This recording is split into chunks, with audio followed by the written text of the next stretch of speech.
Okay, that was great, and I think we have another. What's up next, Joel? It's poached red snapper fillets done in our own homemade court bouillon. Very fresh. Fancy, fancy. Before we get to the fish, we're actually creating a bed of vegetables that our fish will sit on while it's cooking in the court bouillon. Oh, okay. We're going to shave it pretty much as thin as possible. That is some pro cutting. And it's very important to watch as you're doing it. Otherwise, you know. Oh my god, finger's gonna get chopped off. I'm scared. Oh wow, it's already nice and hot. Yep, okay, so okay. Just grab a little handful. Okay, so we got our salmon. Our onions. And our onions. Okay, just a little more. Right, a little more. Okay. That's perfect. You can use whatever vegetables you like, but because the fish is being cooked in the court bouillon, you want something that'll stand up to a lot of heat and pressure. If you use red peppers, etc., they might fall apart and leach out, and the red dye would actually leach onto the fish. Really? So items like root vegetables or fennel and red onions, they'll definitely withstand the heat. Okay. Now, because we're poaching the fish, we want to season all sides with a little salt pepper. Okay. Oh, nice coated here. So there's no real like professional technique to do both sides. You kind of just No. Just make sure that you don't do too much, because you can always add salt and pepper, but you can never take it away. Once right. It's on there. Okay, so we're just going to spread out our vegetables,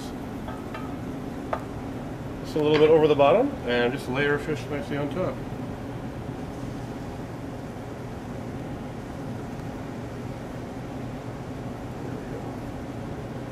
Okay, just like that. So are we making sure that the fish is on top of the vegetables the entire time? Yes, this will promote the fact that the fish will not stick, and that the court bouillon will have a chance to cook all the way around the fish. Okay. Right. So we're going to turn back on our heat here, and we're going to add our court bouillon that we made earlier. Again, just enough to lightly cover.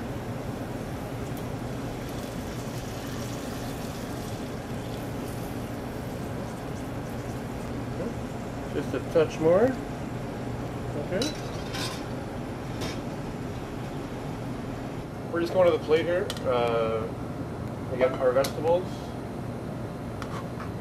at least most of them, off the bottom. You can really smell everything molding together. That's great. Oh yeah, it smells good. Now, poached fish is very delicate, so if you don't have I can see that. tongs, you can always use a spatula. Looks really nice and light. Very nice, light and fluffy. Again, this is another healthy way of cooking fish. And the cool part about it is, right now I can reduce this sauce, add a little butter or cream to it, and create a sauce for a fish. Cool. Yeah. That smells really, really good.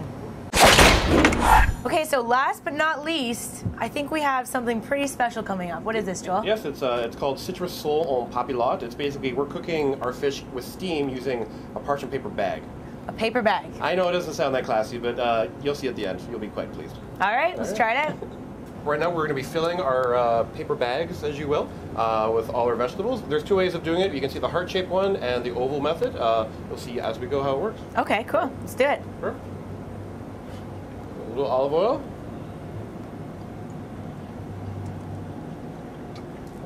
Okay. Okay, and some fennel. How much? Like that? Yeah, it's perfect.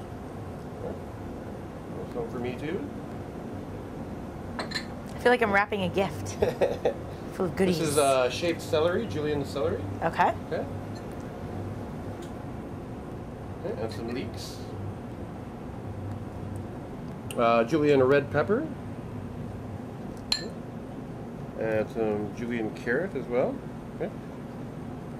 Julienne carrots. Be sure not to fill it up too much because you need room for everything else. Oh, sorry.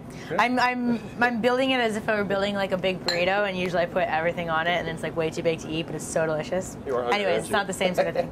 Okay. And again, some more of our lovely herbs. Again, the mix of thyme, oregano, and rosemary. Okay. Just a little bit on right there. Lovely. And of course, like everything, a little salt and pepper. S&P. S&P. Oh, easy there. I also like a lot of pepper. Well, why don't I do that for you? There you go. He's nervous I'm going to kill us all from a heart attack with too much salt. Perfect. Now we go right to the fish. Okay. Okay. You just take her up and put her right in the middle, just like that. Okay. It's very important to keep seasoning everything. Okay. Which is what we're doing. Okay. So again, with a little bit of the olive oil. Okay. Okay. Make sure that you don't put too much, so just put your finger on the onion. Okay. Very nice. Alright. And some more of the lovely mix, of course. Love the lovely mix. Okay. And a little bit of salt. Okay. Pepper. We're just going to put our citrus fruits on top of our sole now. Okay. It doesn't matter where I put them, right? No matter where you put them, just make sure that you cover as much fish as possible. This way, all the steam will make all the citrus juices fall right into. This is fun. Sole. Yeah. I like how pretty it looks too. It's great. Oh. Yeah, you get one more on there. Okay. Now we're ready to wrap them up. Cool. Okay. So we've added all our goodies into the bag. On top of the bag, what do we do next? Basically, it's time to fold over our bags. Okay. Wrap the present as you will. We're going to crimp it up and butter brush it and put it in the oven. Okay, great. All right. So with yours, we're just going to fold it over like this. Okay. And then you actually want to start crimping the edge.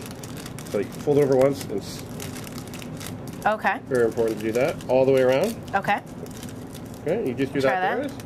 And with mine, I'm actually going to turn it because I started off on the wrong side. Okay.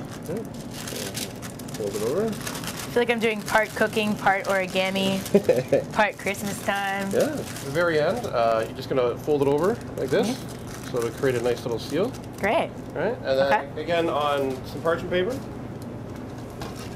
we're putting it in a 450-degree oven. Right? Okay. The reason why it's so high is we need the heat to create the steam, which will cook the fish. Okay. Right? And we're going to take some butter, right? And just butter brush the edges on here. Okay. Why are we buttering the edges here? We're buttering the edges to create a seal.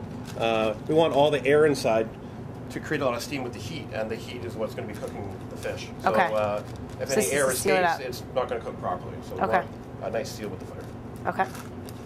Okay, so it's ready to go? It's ready to go, yep. Cool. Into the 400 Slide her in. Then again, about 10 to 12 minutes. Okay. And then, sorry, after that, what do we have to do? We just pull it out and you slide the bag right on the plate. Cool. Yep. Ooh. This is fun. I like that smells amazing. Now, I'm not eating the garnishes here, am I? If you want to, again, of course, the lemon and everything is edible, but all your vegetables are cooked underneath. Okay. Again, they were cut very thin so that they would be cooked in the time that the fish is done. And we can take a look. Fish is nice and firm. It's white. All that nice flavor has gone into it. Oh yeah. Can I dig in? Of course.